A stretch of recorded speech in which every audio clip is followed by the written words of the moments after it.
más vulnerables. Probablemente porque a lo mejor quiero pensar que están tomando esto de que a lo mejor el de investigación como que lleva un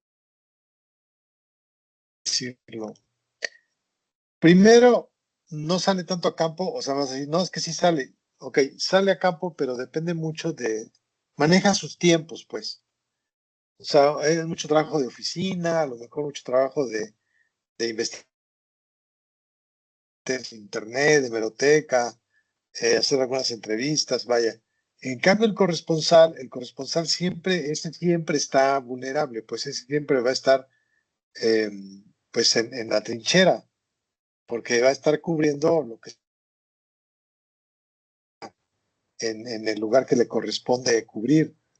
Hace muchos años platicaba con Alberto Peláez y me decía que le gustaba mucho, bueno, entre otras cosas, lo que hacía, porque podría ser una nota de deportes, como podría ser una nota de política, como podría ser una nota de cultura, o la presentación de un cantante, de un disco, un concierto. Entonces era muy, muy variado lo que él hacía, pues. O sea, a lo mejor por eso, quizá, podemos pensar que es ligeramente más vulnerable el corresponsal. Porque te Sí, digo que el pues tal periodista de vez. investigación tiene sus tiempos, si bien Tal vez, algunos profe, medios te pero marcan. discúlpeme. Dime. Yo lo aterrizo aquí a mi estado. Sí, Y claro, aquí claro.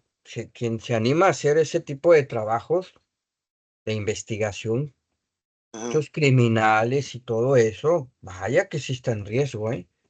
totalmente, totalmente, Pero totalmente. bueno, pues sí, la pregunta entonces, para mí muy personal es Sí, es muy ambigua, ¿eh? ambigua. Sí, Sí, yo te puedo dar esa explicación tanto de uno como otro partiendo de lo que más o menos te preguntan, pero sí, es una respuesta muy ambigua, muy, muy ambigua. Vamos a checarlo con la gente de Go porque, bueno, ya no se va a impartir este curso, pero de todos modos para que lo tengan claro.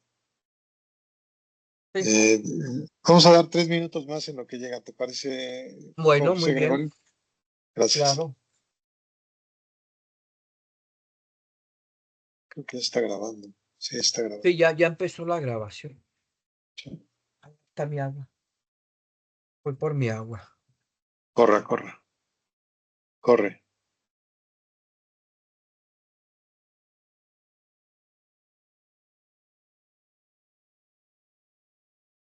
Empezó a llover, pero se siente bochorno. Soy llover. Y ella sí llueve fuerte, ¿no? ¿O no? Sí, En todos nada los, más, en todos los llueve fuerte. nada más que realmente la temporada de lluvias todavía es más adelante, pero no, qué bueno que sea adelante, digo, hace mucha falta agua todavía por acá, Y sobre todo allá, aquí en el norte. y ahí sí los climas están muy bien marcados, o Y los bueno, cambios de, fíjese que ya no tanto, ¿eh? no, ¿verdad? Porque no, ya como que esto del cambio climático es algo ya muy, muy real, muy que nos alcanzó ya. Sí, está Porque terrible, si yo me acuerdo de mi época de niño, sí estaba bien marcado, ¿eh? Era Semana ¿verdad? Santa y era calor, calor, y Sí, se iban a los calor. ríos, a las playas. Y ahora hay Semanas Santas es que están frías, frescas, que no se antoja ir a las playas. Fíjate que aquí está igual, aquí ya no le adivinamos porque hay días, aquí en Ciudad de México tienes que salir en la mañana abrigado. Luego en la Sí, tarde tienes que quitar todo. Y luego en la tarde noche tienes de que traer nuevo. paraguas porque la lluvia está fuerte. Entonces no le atinamos, no le atinan No, al pues clima, está dicen complicado. que tienen ustedes un clima muy bipolar. Sí, es el término, es muy bipolar. Hoy llovió, sí, sí llovió, ¿verdad? Sí, sí llovió. Pero antes de la lluvia estaba un calor que bueno, ¿qué te digo? Estaba bien fuerte el calor, bien fuerte. A ver, dígame, ¿qué temperatura? Yo le digo si es calor Ah, o no. no, no, bueno. No, a 27, 28 Ay, quizá, no, máximo. No, eso no es échanoslo para calor. acá. Ah, es un día de campo para ustedes. Sí, sí, sí, la Tuve verdad que sí. un alumno que de ahí de Go, que vive en Cancún, no es cierto, vive en Mérida, vino a México y nos vimos, nos hicimos contacto. Y le digo, no, pues este clima para ti es hermoso. No, no, dice, este clima está muy tranquilo. Calor, calor allá en el sureste. No, bueno, y en todas partes de México, pero sí en el sureste hace mucho calor. Sí, Mucho, mucho calor. es cierto. Muy bien, pues vamos a dar la pauta ya para empezar. Vamos a iniciar. Sí, claro, claro. Qué bueno que te conectaste.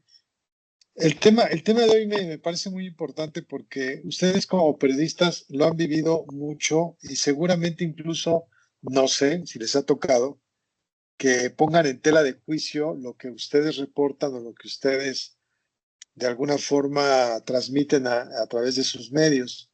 Es Ajá. lo que llamamos actualmente las famosísimas fake news. Ah, sí. La fake news es un término que últimamente cobró mucha fuerza. Las fake news siempre han existido. Eso es lo primero que hay que saber, ¿no? Las fake news no de hace 5, 10, 15. Desde hace muchísimos años existen las fake news. Son estas noticias falsas pues que van pasando o van teniendo una cierta repercusión en el medio y lo peor de todo es que se convierte en una cierta realidad.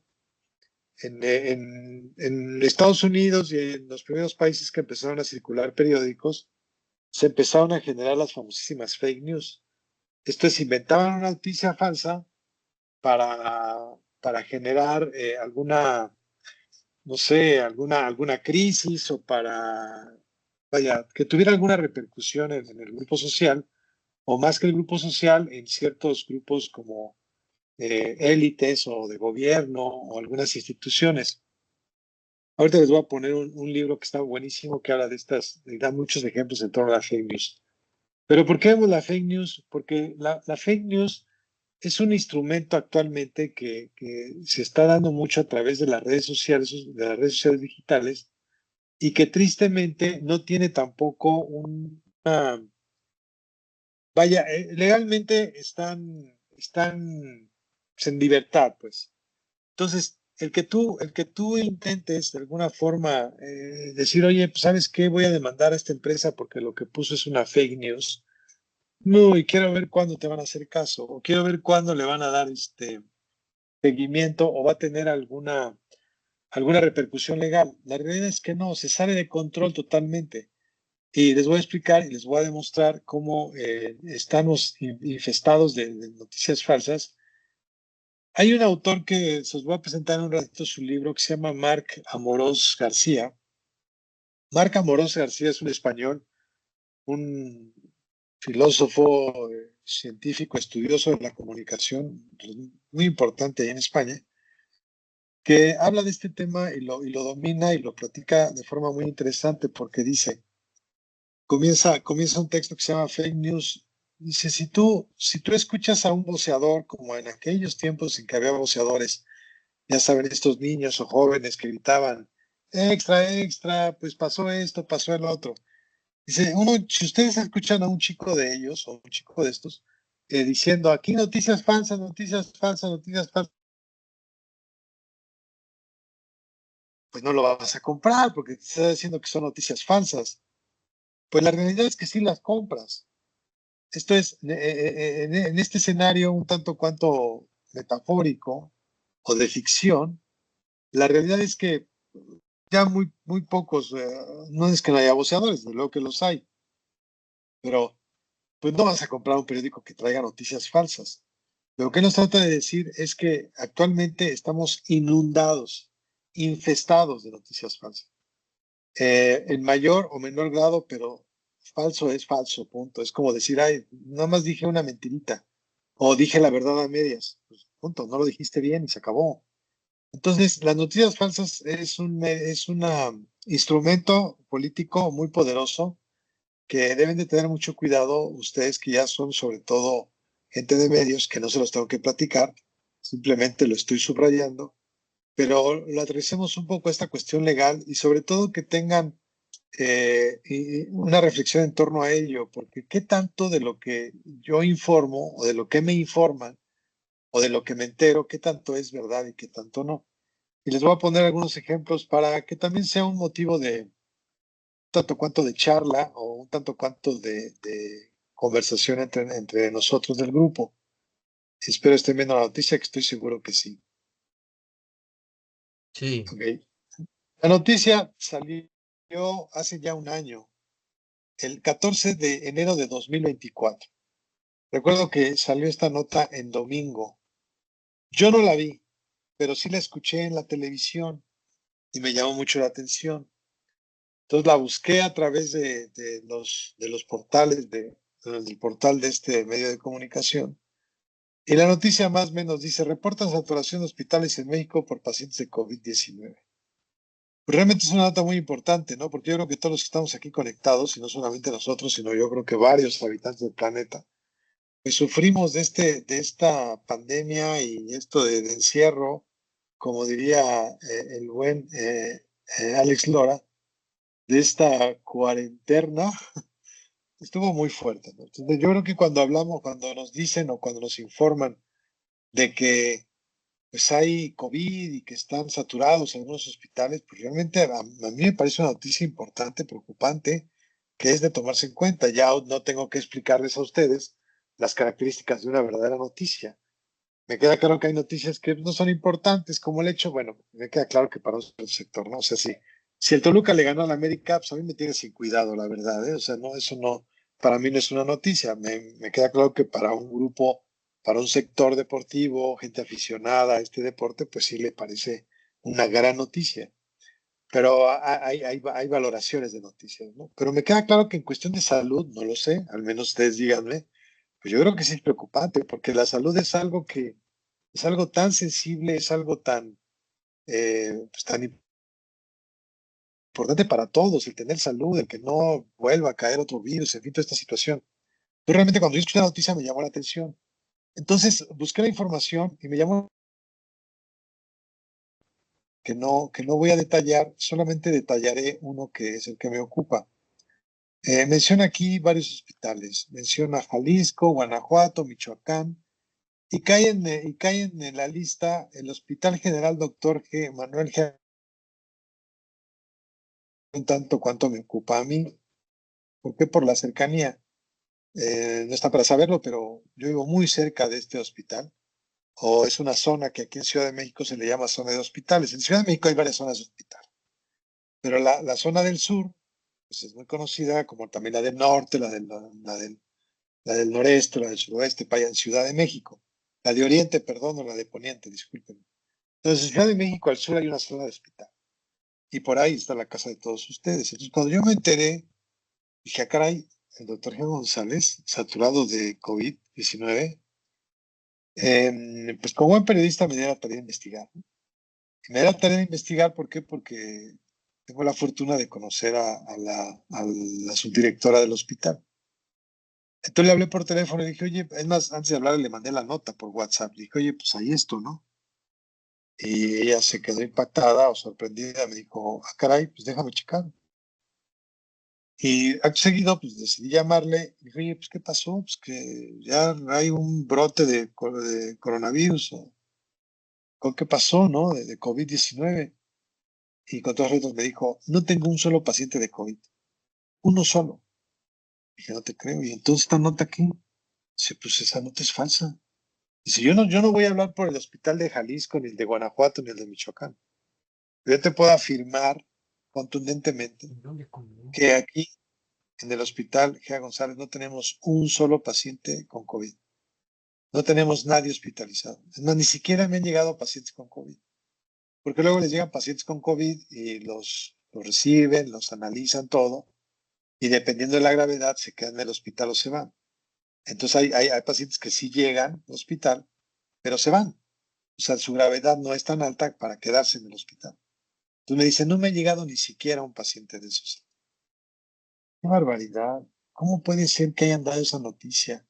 Yo la escuché en N+, ya saben que es un noticiero de todo el tiempo, o bueno, es un canal que todas las 24 horas transmite noticias. Luego la vi en el portal y todavía la pasaron al lunes. Esta noticia la pusieron en los noticieros de la mañana. Y dije, caray, qué barbaridad, no puede ser, no puede ser. Y desde luego yo confío ciegamente en la directora del hospital, porque no está para saberlo, pero es mi hermana. Entonces, pues mal, ¿no? O sea, ¿cómo puede ser que la periodista Susana López Peña haya dicho haya redactado esta información, la haya pasado al aire? Entonces yo traté de cuestionarle, bueno, ¿y por qué crees que haya sacado hoy esa noticia? O sea, ¿en qué crees que se haya basado?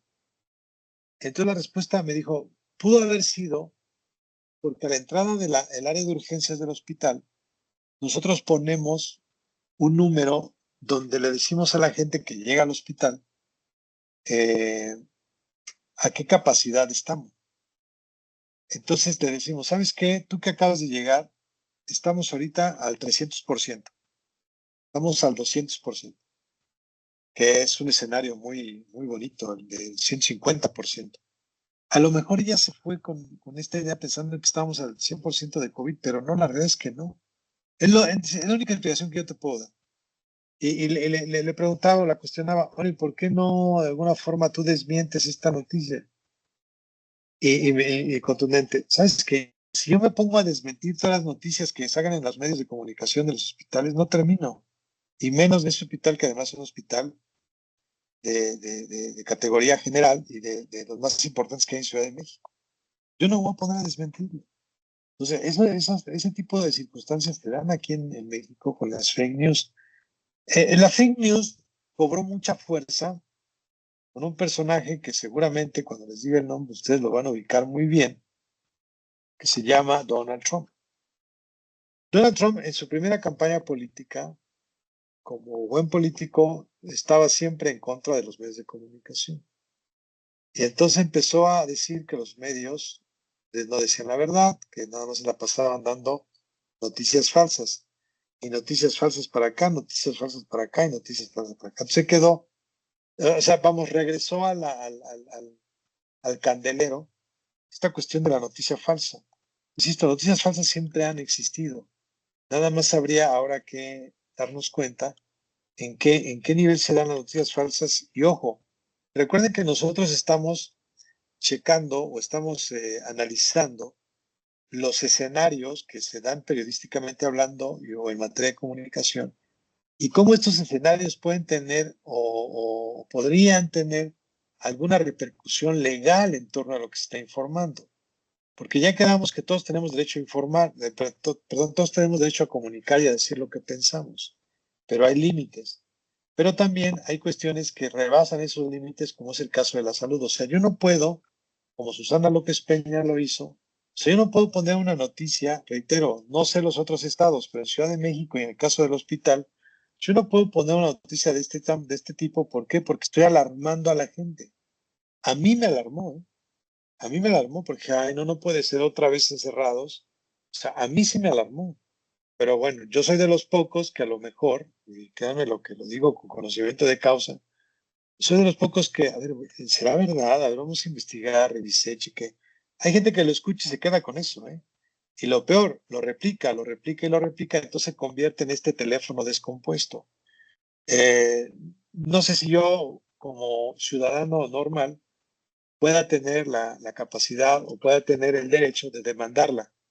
Decirle, oye, ¿sabes qué? Con tu nota me provocaste que me pusiste otra vez de nervios, me dio ansiedad, no sé, estoy inventando, ¿no?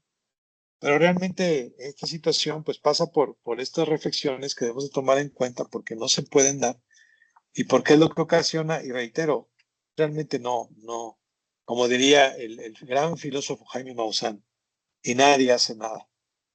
Bueno, hay otro ejemplo bien interesante que les quiero compartir. También es una nota del Excelsior. Ah, no, esta es una nota del Excelsior, perdón. La otra era de Televisa. Esta nota es bien interesante porque estuvo también en el candelero hace un año.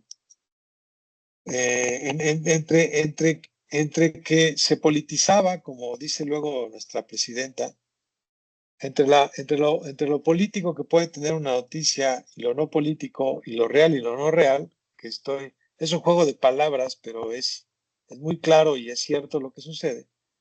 Entonces, entre que esta crisis que se supone iba a haber se politizó, surgió esta noticia de Ernesto Méndez donde dice crisis de agua en Ciudad de México y el Estado de México. El 26 de agosto de 2024 colapsaría el Cutzamala. Y ahora, él no lo dice el organismo de la Cuenca de Aguas del Valle de México, que pronosticaba que para esa fecha llegaría el día cero del sistema Cutzamala.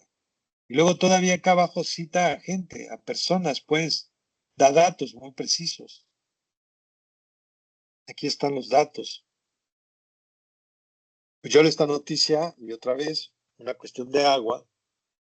Yo siempre he dicho que el agua es vital, ¿no? Bueno, no es un cliché, pero es real.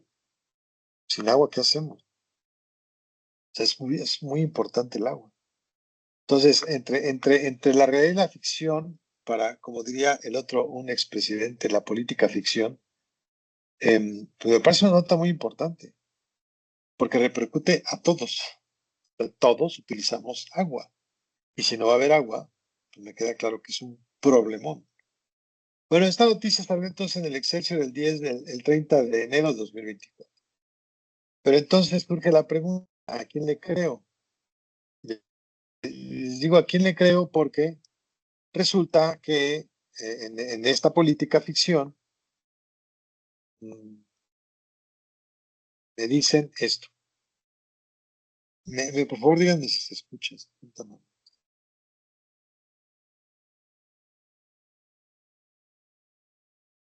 No,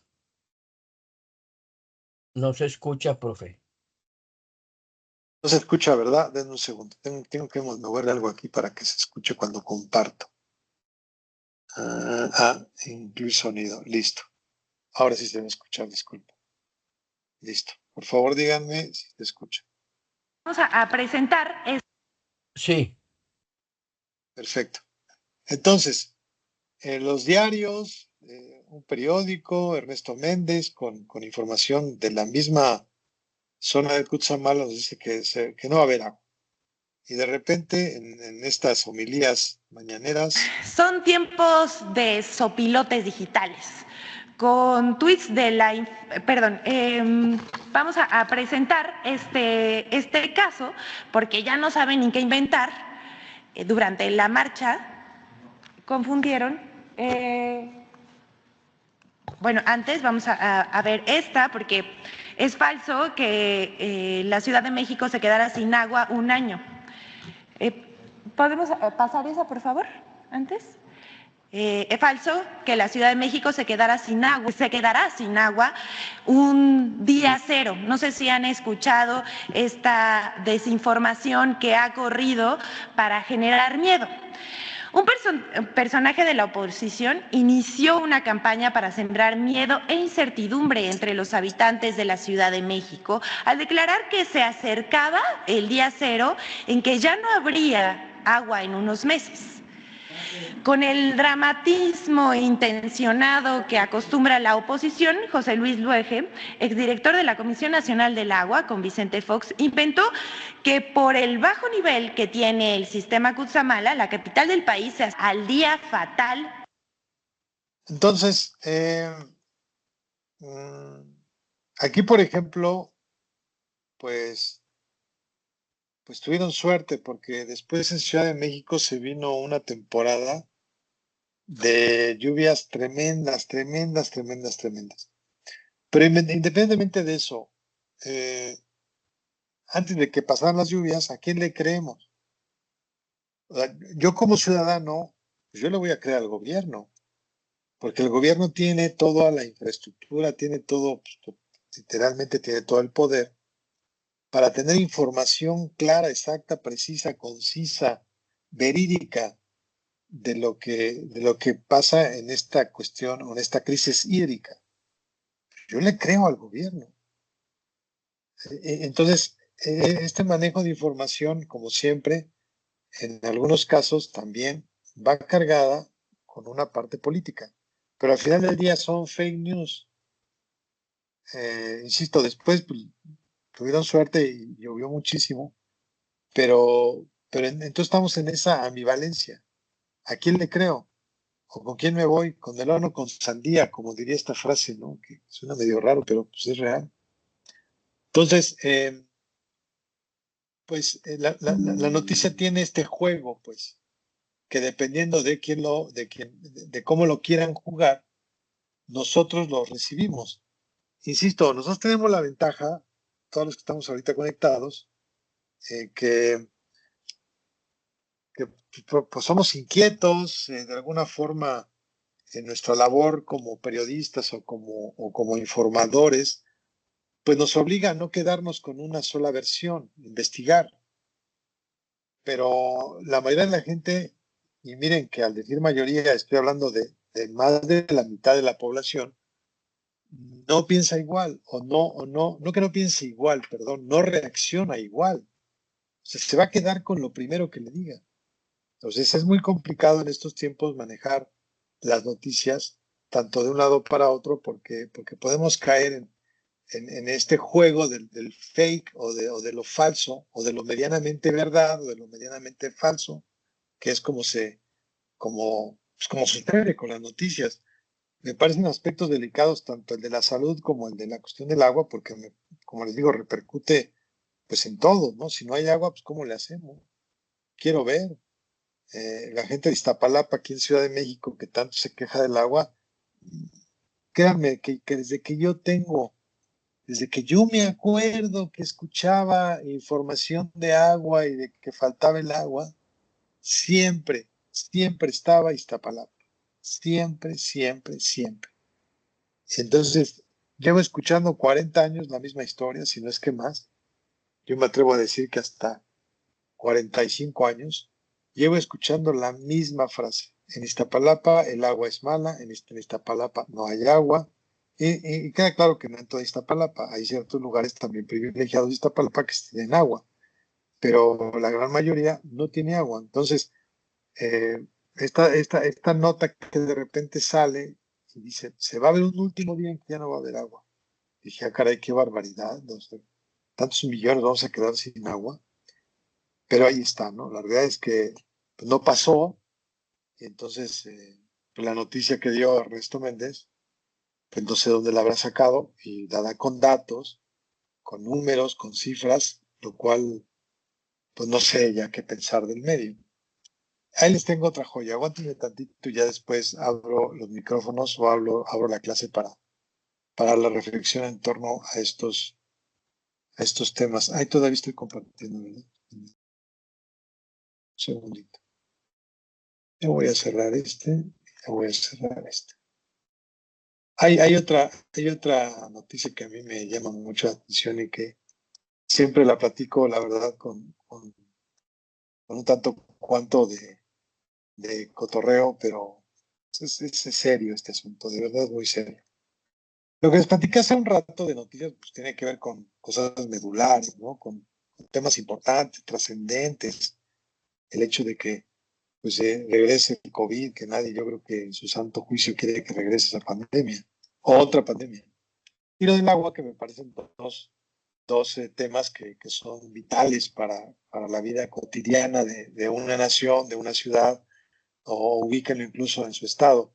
Hay un libro que les voy a recomendar la próxima clase que se llama el fin de los medios de comunicación.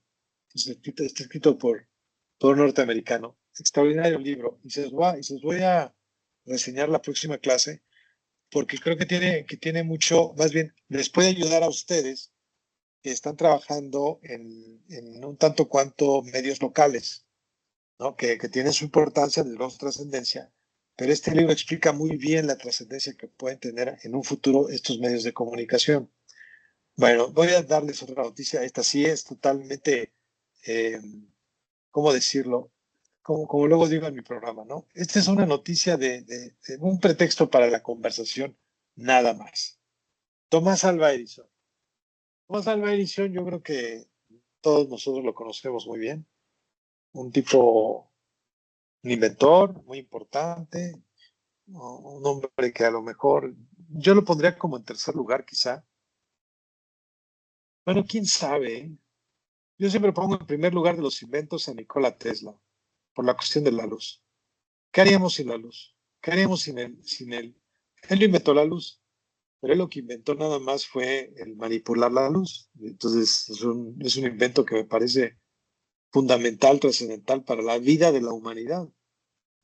Siempre les digo a mis alumnos, pues lo que hizo el señor Tesla fue, pues, prolongar el día. Así de sencillo. Y cuántas fábricas de aquellos principios del siglo pasado, gracias a la luz, pues pudieron producir más, generar más trabajos, en fin. Yo siempre pongo en primer lugar, como un antes y un después, a Nikola Tesla. Incluso lo pongo por encima de grandes inventos de vacunas y todo esto que desde luego me parecen sumamente importantes. Claro, es cuestión también de gustos, que si quieren, ¿no? Pero bueno, nada más como una acotación, ¿no? Una cita al calce, nada más. Pero bueno, Tomás Alva pertenecía a ese grupo de inventores que con la luz estaban jugando, que con la luz estaban innovando. Entonces, según Wikipedia, Tomás Alva Edison nació en Milán, en Ohio, el 11 de febrero de 1847 y murió en West Orange, New Jersey, el 18 de octubre de 1931. Inventor, científico y empresario estadounidense. Desarrolló muchos dispositivos, todo, incluso aquí le pone el nombre de sus papás, por acá, el nombre de sus papás o el nombre de su esposa.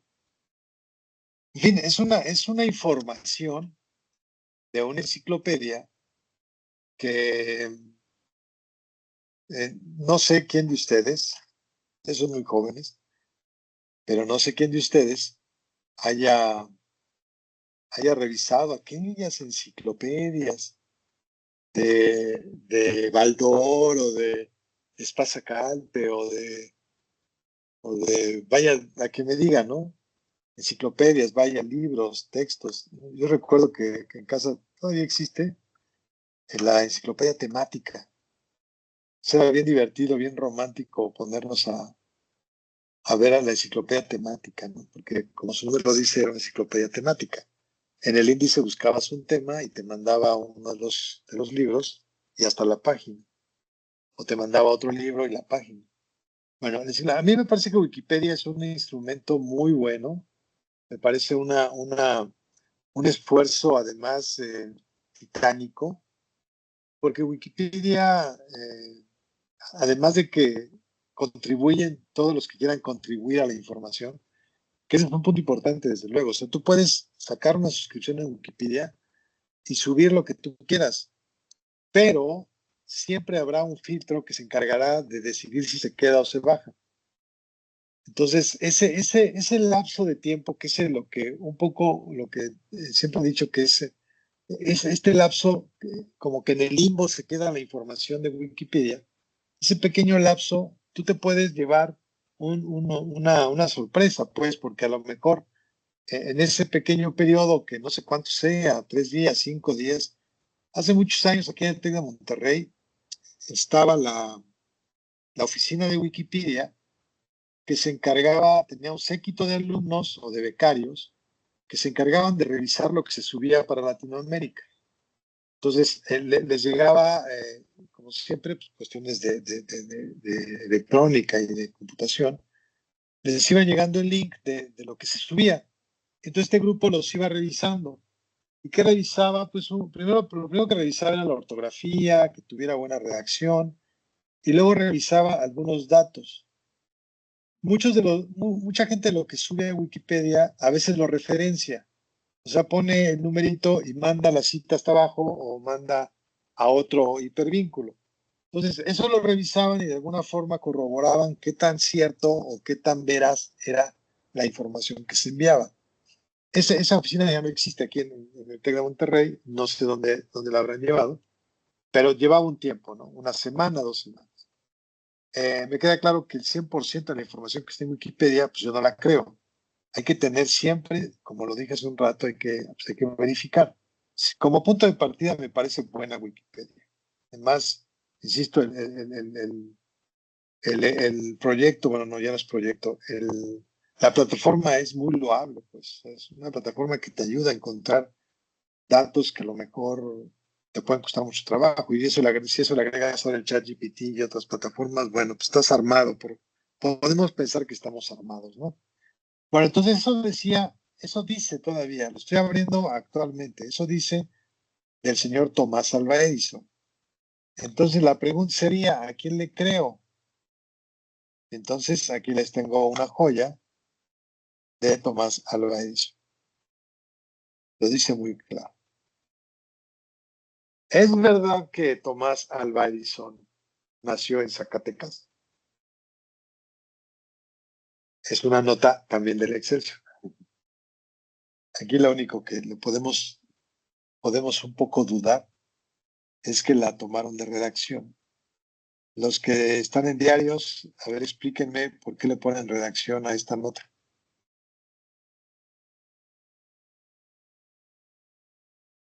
Porque hasta donde tengo entendido, la bajaron bueno, no la bajaron, consultaron varias fuentes, no es investigación de un reportero. Correcto, correcto. La pueden haber bajado de una fuente o de varias, correcto. Así, esto le ponen redacción. Incluso también cuando son traducciones. Los periódicos, por lo regular, bueno, no por lo regular, todos los periódicos de circulación nacional, en el caso del Universal, Excelsior, no sé, Crónica, Milenio, tienen un área de chicos de jóvenes que pues, traducen algunas notas, o mejor dicho, no, eso es lo correcto, revisan portales del ámbito internacional o periódicos importantes a nivel mundial, ¿no? The New York Times o no lo sé, depende del perfil del periódico.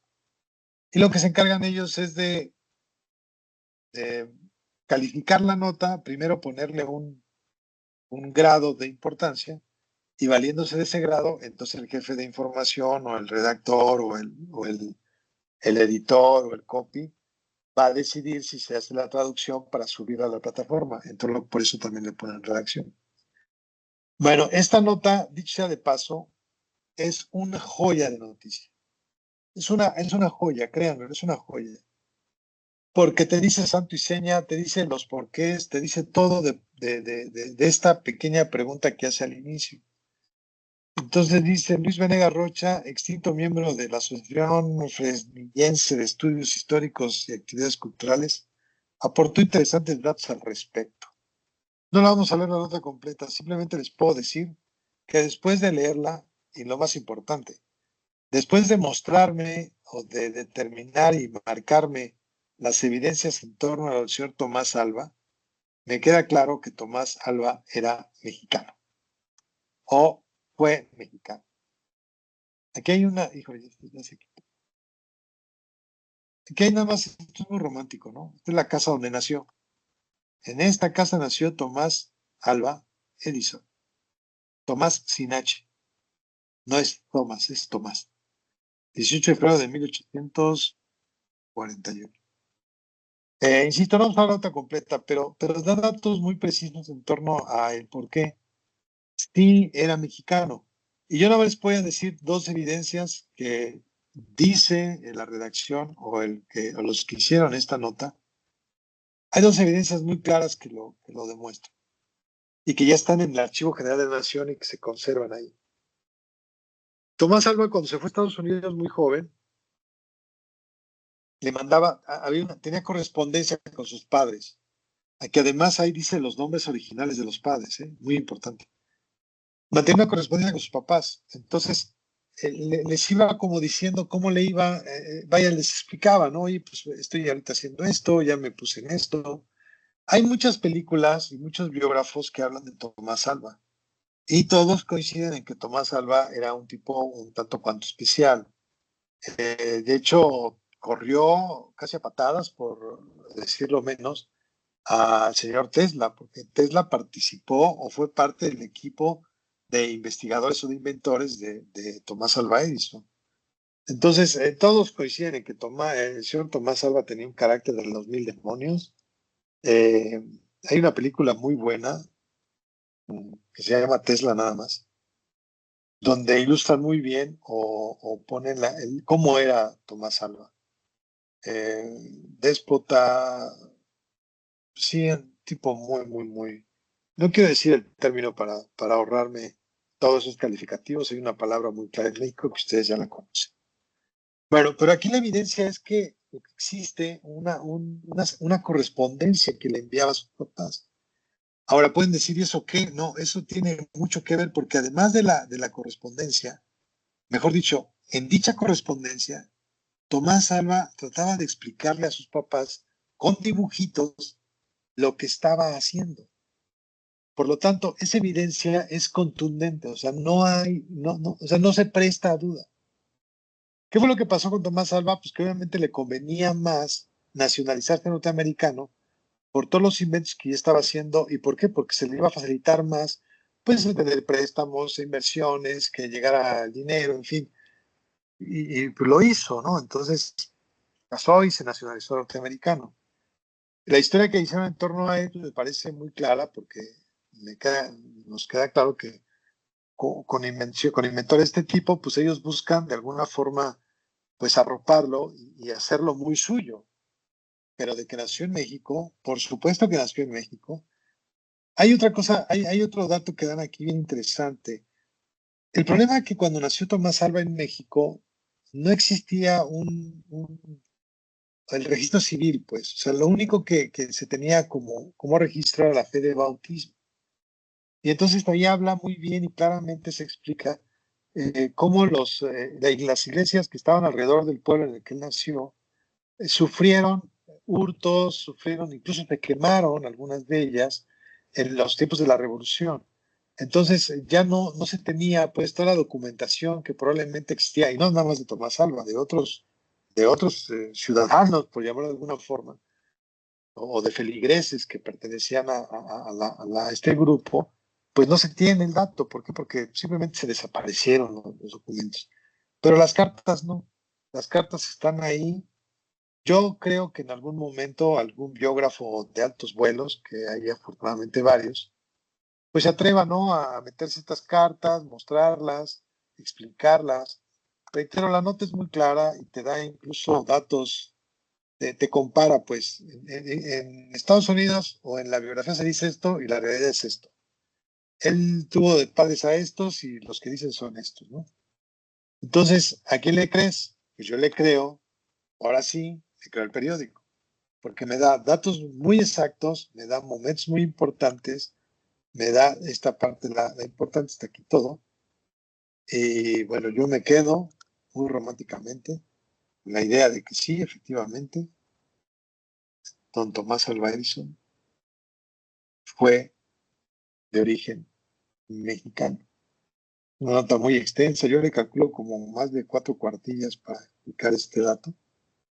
Entonces, estos dos son dos ejemplos pequeñitos. El último no le da mucha importancia, simplemente lo que quiero un poco ilustrar es esta trascendencia de lo que nosotros damos por bueno o por malo. Hace muchos años, y esto lo platico siempre como una anécdota, hace muchos años tuve la fortuna de tomar clase con Manuel Barbachano Ponce. Manuel Barbachano Ponce. De hecho, yo me metí a esa clase por él. Me metí a la clase de cine por don Manuel Barbachano Ponce. Le decíamos Barbie de cariño, por el apellido Barbachano. Un poco para que lo ubiquen a Manuel Barbachano Ponce, él fue el director, no me acuerdo si fue director o productor, creo que fue director, de una película muy polémica que en aquel entonces se llamó La Tarea, una película con esta María Rojo y José Alonso, si no me equivoco. Bueno, él fue el productor. Incluso una segunda parte, La Tarea 2, ¿no? O la otra tarea, no sé cómo le puso. Entonces, bueno, tú ves en la lista de profesores a un cineasta famoso con una película que fue polémica, que ha ganado premios, todo eso, no, pues yo me meto a su clase. Y fue muy divertida la clase porque cada que citaba a Tomás Alva, él nos decía Tomás Alva, que era mexicano, y Tomás Alva, que era mexicano para acá y para allá y para acá. Entonces, a mí me dejó esta inquietud, ¿no? Este profe de plano sí será mexicano, ¿no? Estaba de hace 35 años, ¿no? Bueno, un poquito más. Y Y bueno, la realidad es que ya después de revisar esta nota y tener la fortuna de platicar con otros cineastas, pues la realidad es que me dicen es que sí era mexicano. Que quisieron borrar de la noche a la mañana los norteamericanos toda evidencia de que pudiera ser de acá, pues sí lo hicieron. Pero al existir estas cartas, pues ya no hay mayor duda, ¿no? Entonces, si yo fuera el familiar de Tomás Alba, quiero pensar un familiar muy, muy lejano, que podía haber, pues puede demandar al periódico. Oye, pues estás difamando o estás diciendo una mentira. O sea, no es cierto. Mi tatarabuelo sí era norteamericano. No lo sé. Y no sé qué tanto puede proceder tampoco. Es un escenario hipotético. Pero eso es lo que puede provocar una fake news. O sea, una fake news puede desatar una avalancha, puede desatar un tsunami, o puede quedarse como un anecdotario, como las notas que acabo de explicarles. Entonces, últimamente, y es ahí donde quiero un poco poner énfasis, los nuevos medios de comunicación o como los medios electrónicos, menos que la radio y televisión también son electrónicos, digamos la internet o todo lo que tiene que ver con el asunto del ciber, genera mucha noticia falsa, muchísima noticia falsa. Y yo me imagino que ustedes incluso han caído, porque a mí yo sí he caído, ya no lo hago, pero sí caigo, sí caía. De repente en YouTube aparece, se murió Peña Nieto, ¿no? Trágico accidente. Y ahí me tienen dándole clic y me meto al chingado video. ¿Y cuál es la realidad? Que pues no es cierto, no te di, o sea, te está poniendo una portada que no es la adecuada o que no es cierta, tú caes y resulta que no tiene nada que ver. O sea, habría que demandar a estos cuates o ver por qué juegan contigo o por qué te ponen estas portadas falsas, por ahora en términos editoriales. Pues no, no es lo correcto. Y estas portadas falsas o estos balazos falsos o estas cabezas falsas, pues están en todos los medios, están en todos, no falta ninguno. ¿Y por qué lo hacen? Para vender más, para llamarme la atención, para hacer la noticia más impactante. Podemos aquí decir cualquiera pretexto de por qué las usan. Pero la otra realidad es que pueden generar eh, confusión, pueden generar alteración al orden, o pueden ser incluso la parte que nos toca, esta cuestión legal. O sea, pueden estar difamando o pueden estar utilizando nombres de personas cuando no son las que están participando. O sea, imagínense todas las agravantes en las que puede caer una noticia de este tipo.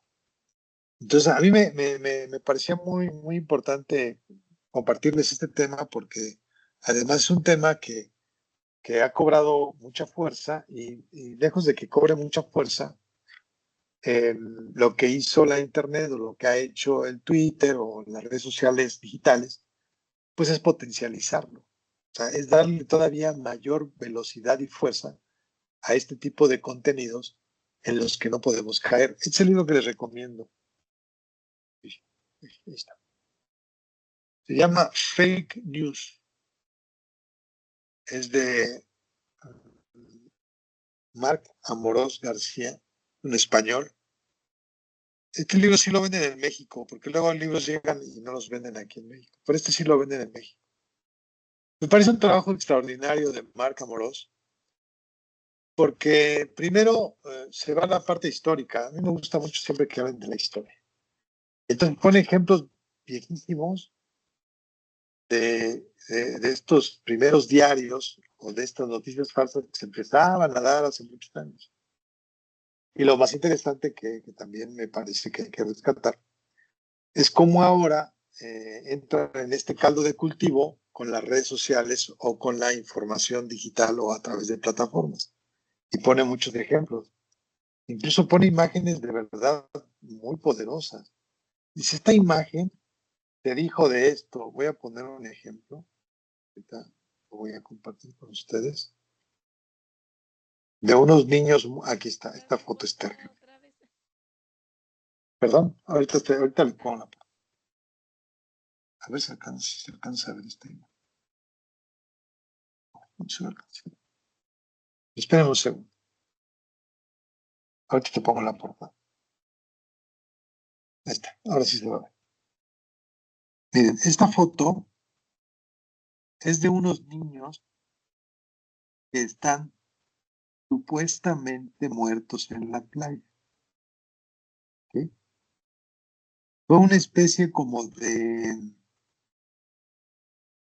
manifestación para tratar de demostrar lo que estaba pasando en una región de España. Entonces, lo que hicieron fue literalmente agarraron la foto y le dieron muchas interpretaciones que no eran las que originalmente, para las que originalmente se creó la foto. Y entonces decían, no, estos niños se encontraron en Acapulco muertos, no, estos niños se encontraron en la frontera tal muertos. Entonces fue algo bien, bien complicado. Este es el libro. Ahora sí ya me quité para que salgan. Y así como esos te pone otros ejemplos de estas famosísimas fake news. A mí me gustaría y ya con eso termino mi exposición el día de hoy. Lo que también habla este libro y que tenemos que tomar nosotros ahora en cuenta es que vivimos sobre todo nosotros que estamos totalmente metidos, sumergidos en cuestiones informativas, debemos tener mucho cuidado porque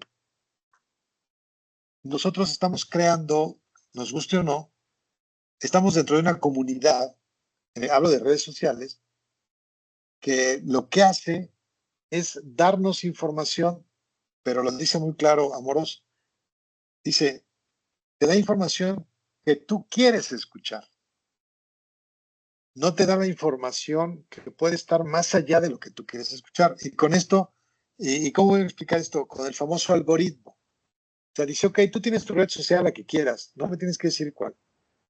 Entonces, tú revisas, no sé, a este columnista, o revisas este periódico, y de este periódico revisas esta información. Entonces, lo que hace el algoritmo es detectar en ti, o sea, detecta de ti, mejor dicho, lo que tú quieres ver. Y entonces te llega información nada más de lo que quieres ver. Entonces, ¿qué es lo que hace? Te encapsula. Y a nosotros como periodistas no nos puede pasar eso. O sea, nosotros no podemos vivir en una cápsula. Que probablemente lo hacemos en mayor o menor medida, pero no podemos caer en esa cápsula. O sea, yo cuando veía la noticia decía, pues va a perder López Obrador. ¿Y cuál es el problema? Pues que toda mi cápsula o el algoritmo dijo, pues tú no quieres este cuate, pues te voy a mandar por información de que no quieres este cuate. Y la realidad es que no, hay mucha gente que sí lo quiere. Entonces yo me quedo con esa idea como primera instancia y al leer este libro, pues me doy cuenta ahora como decimos, ahora entiendo por qué. Entonces, este Amoroso es un recorrido muy interesante y muy bien llevado desde las primeras noticias falsas que se crearon, o sea, que fueron pensadas como noticias falsas para perjudicar, para crear crisis. Ahí habla de una noticia que es ya más para acá, ya a todos ustedes sí les tocó. Ya saben que Estados Unidos pues, es el único país que se puede dar el lujo de escoger a sus enemigos. Bueno, Estados Unidos generó una noticia falsa de que Irak tenía, ¿cómo le llaman esto? Ni siquiera tenía, sino podía hacer bombas de destrucción masiva. O sea, tenía los insumos, pues, no recuerdo el término que utilizó. Entonces se generó la nota y se empezó a dar cuerda la nota, más notas para acá, Irak tiene, precursores, sí tiene, no tiene, sí tiene, sí tiene. Y entonces, ¿qué fue lo que dijo Estados Unidos? No podemos, tenemos que invadir Irak. E invadieron Irak. ¿Y cuál es la noticia real? Que por más que buscaron lugares donde se generaran, crearan, o se jugara, bueno, no jugara, o se investigara o se innovara con cuestiones nucleares, no hubo ningún lugar, ni uno solo.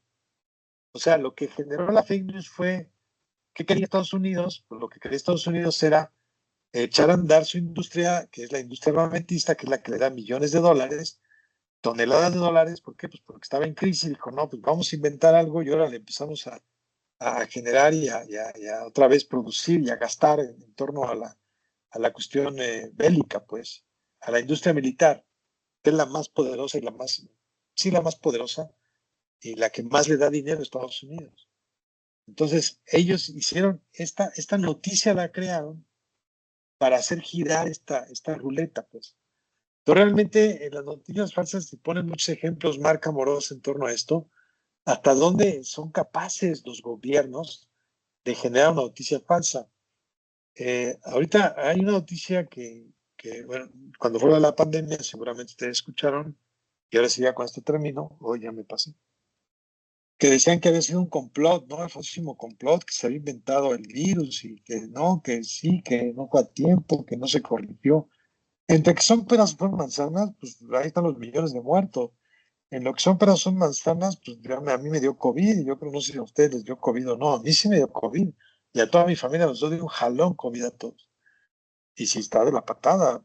Yo aquí en familia viví lo que fueron todo lo que se decía allá afuera, lo viví en casa. A mí no me dio muy fuerte. Yo tuve la ventaja de que no me dio el dolor en la garganta. Pero uno de mis hijos le pegó en la garganta durísimo, le ardía la garganta. A otro de mis hijos le dio diarrea. A mi esposa nada más le dio una tos un poquito fuerte. A mí me dio, me doy cuenta que dio una cascada en la nariz, un flujo nasal espantoso. A otro de mis hijos lo tumbó, o sea, literalmente lo tumbó, o sea, lo dejó tirado 2 días en la cama con calentura y entonces tuvimos todas las instancias, o sea, nos vio de diferente forma. Pero pues ahí está, ¿no? Que fue un complot y que para no sé qué. ¿Será verdad o será mentira? No lo sabremos, quién sabe. Se investigará sobre ello, no lo sé. Bueno, chicos, este sería como un detonante de lo que podría provocar en nuestra libertad de expresión, pues esta línea delgada, ¿no? ¿Es falso? ¿No es falso? ¿Qué puedo hacer? ¿Qué tanto es tantito? O estas medias verdades, o estas cuestiones totalmente inventadas, que tanto pueden desequilibrar o que tanto pueden ocasionar en estos tiempos una crisis. Entonces, bueno, este fue mi aportación a la clase de hoy. La siguiente clase les voy a hablar de este libro que me parece estupendo de La desaparición o la muerte de los medios de comunicación masiva. Y también entraremos, bueno, eso lo voy a dejar después mejor, vamos a entrar a detalle mejor con la parte de los reglamentos, sobre todo el reglamento de radio y televisión, para que nos demos pues para que ¿qué decirlo? Para reírnos un poquito de las leyes que se están dando en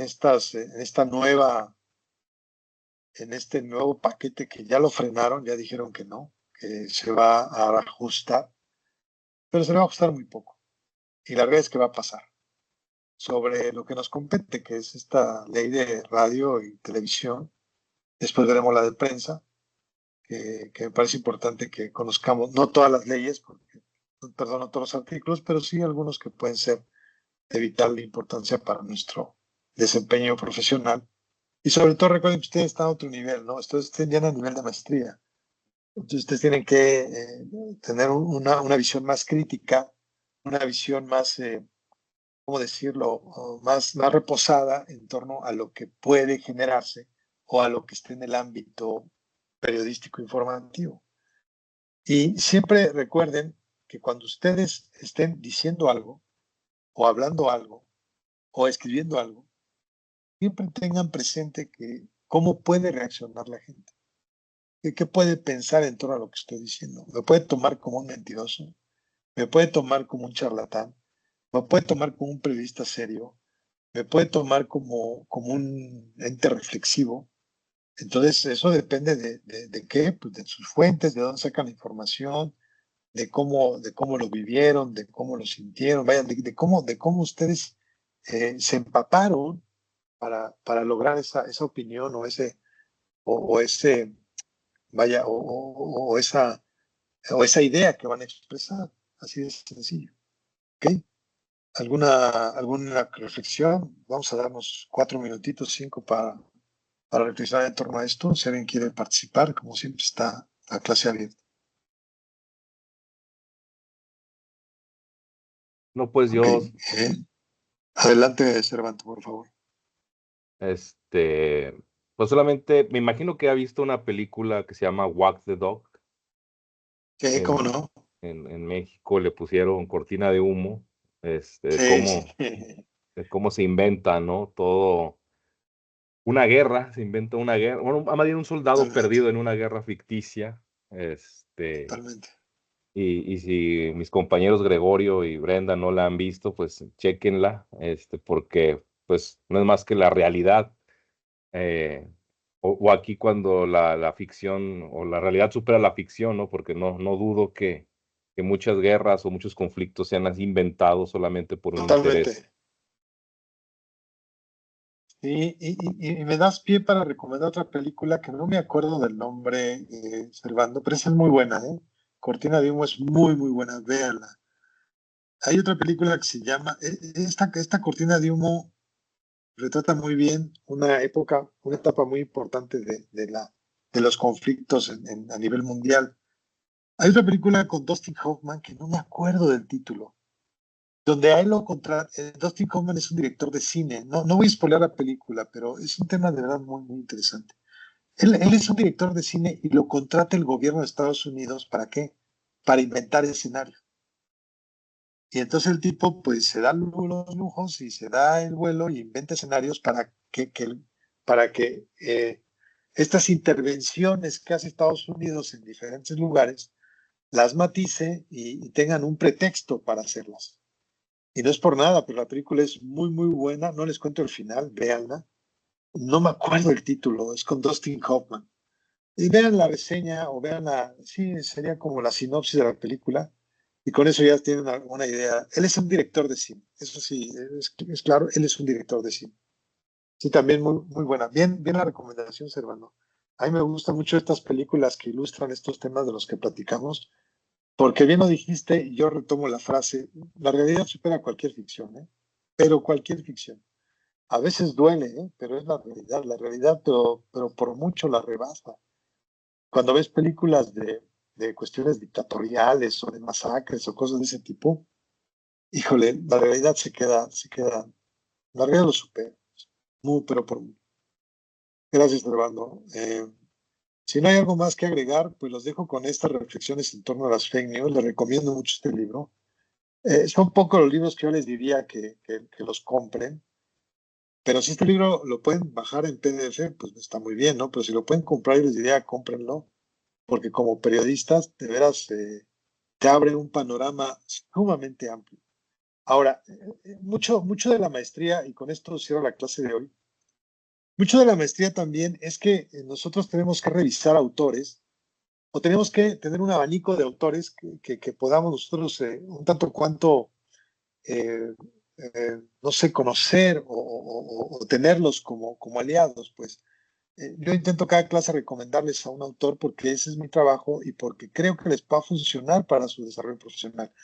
Y esa es la intención de la maestría. O sea, la maestría es que ustedes tengan, más allá de los que a lo mejor los clásicos que ya conocemos, pues tengan aún más.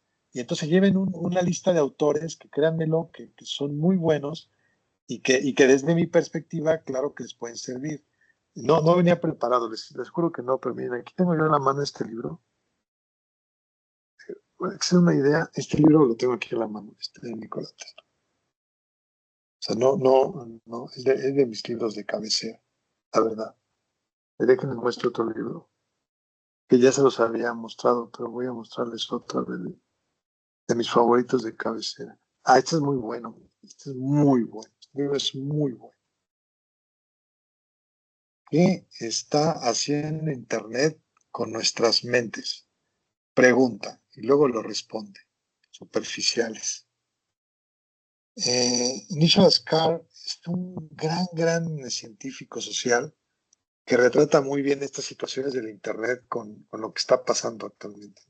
Es un gran libro y el título en inglés es el mismo. Un libro extraordinario.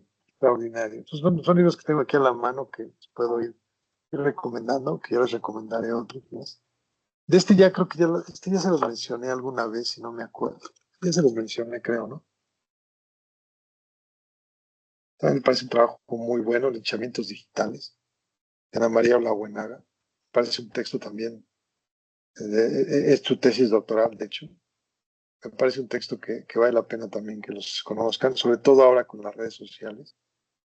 En fin, es llenarnos de autores, de voces, para que ustedes vayan creando un propio criterio, para que vayan sumando ideas en torno a lo que nos compete a nosotros, que es los medios de comunicación y en este caso la parte legal. Este libro de Linchamientos Digitales habla mucho de la parte legal. Muy bien, chicos, pásenla bien, me dio gusto verlos bien, les mando un abrazo, un saludo hasta donde estén. Nos conectamos el próximo martes a la misma hora. Seguramente el próximo martes no estaré aquí en casa, estaré en la oficina, pero nos conectamos igual. Pásenla bien. Gracias. Y la gente que no se conecta, pues como siempre una reflexión, ¿no? Le voy a dejar de 5 líneas de reflexión, a ver si me van a dar el trabajo, si no, no pasa nada. Hasta la vista. Bye bye. Hasta luego, gracias. Hasta luego, gracias. Bye bye.